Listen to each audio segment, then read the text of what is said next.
How does radioactivity help to determine the age of rocks? শিলার বয়স নির্ধারণে রেডিওঅ্যাক্টিভিটি একটি গুরুত্বপূর্ণ বৈজ্ঞানিক উপায়। Radioactivity is an important scientific method for determining the age of rocks. শিলার ভেতরে কিছু তেজস্ক্রিয় উপাদান যেমন ইউরেনিয়াম, থোরিয়াম ও পটাশিয়াম থাকে। Rocks contain some radioactive elements such as uranium, thorium and potassium. এই উপাদানগুলো সময়ের সাথে সাথে ধীরে ধীরে ক্ষয় হয়। These elements gradually decay over time. ক্ষয়ের ফলে তারা নতুন স্থিতিশীল উপাদানে রূপান্তরিত হয়। Through decay, they transform into new stable elements. যেমন ইউরেনিয়াম ক্ষয় হয়ে সীসায় রূপান্তরিত হয়। For example, uranium decays into lead. আবার পটাশিয়াম 40 ক্ষয় হয়ে আর্গন 40 এ রূপান্তরিত হয়। Similarly, potassium 40 decays into argon 40. প্রতিটি তেজস্ক্রিয় উপাদানের একটি নির্দিষ্ট হাফ লাইফ থাকে। Each radioactive element has a fixed half life. Half life হলো সেই সময় যখন কোনো উপাদানের অর্ধেক অংশ ক্ষয় হয়। Half life is the time it takes for half of a substance to decay. শিলায় মূল উপাদান ও ক্ষয়জাত উপাদানের অনুপাত মাপলে বয়স নির্ধারণ করা যায়। The age of rocks can be determined by measuring the ratio of parent and daughter elements. এই পদ্ধতিকে রেডিওমেট্রিক ডেটিং বলা হয়। This method is called radiometric dating. Radiometric dating আপেক্ষিক নয়, বরং সুনির্দিষ্ট সংখ্যাগত বয়স দেয়। Radiometric dating provides an exact numerical age, not just relative age. উদাহরণস্বরূপ, যদি কোনো আগ্নেয় শিলায় ইউরেনিয়াম 238 ও সীসার অনুপাত মাপা হয়, তবে তার গঠনের সময় নির্ধারণ করা যায়। For example, measuring the uranium 238 to lead ratio in igneous rocks can determine when they formed. শিলার যত পুরনো বয়স তত বেশি সীসা জমা হয়। The older the rock, the more lead it accumulates. অন্যদিকে পটাশিয়াম আর্গন পদ্ধতি আগ্নেয় শিলার বয়স নির্ধারণে বেশি ব্যবহৃত হয়।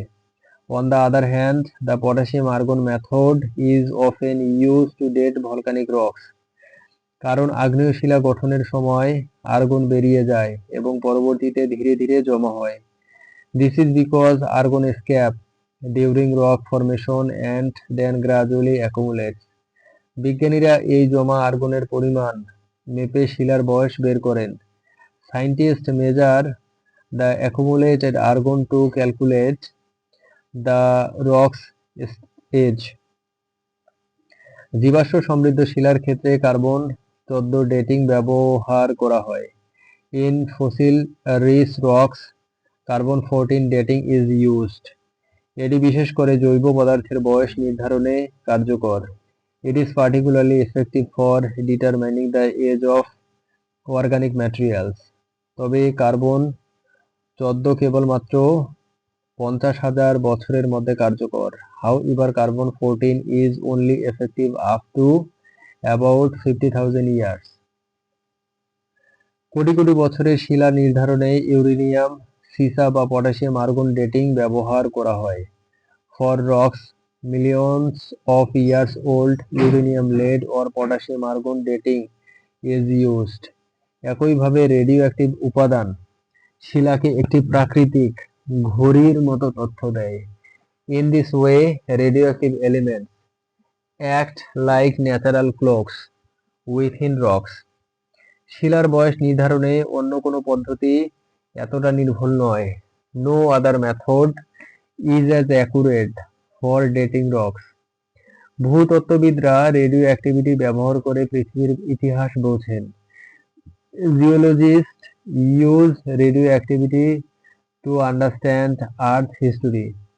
এই পদ্ধতিতে পৃথিবীর বয়স প্রায়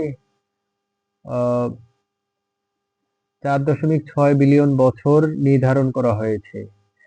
Using this method, the Earth age has been determined to be about 4.6 billion years.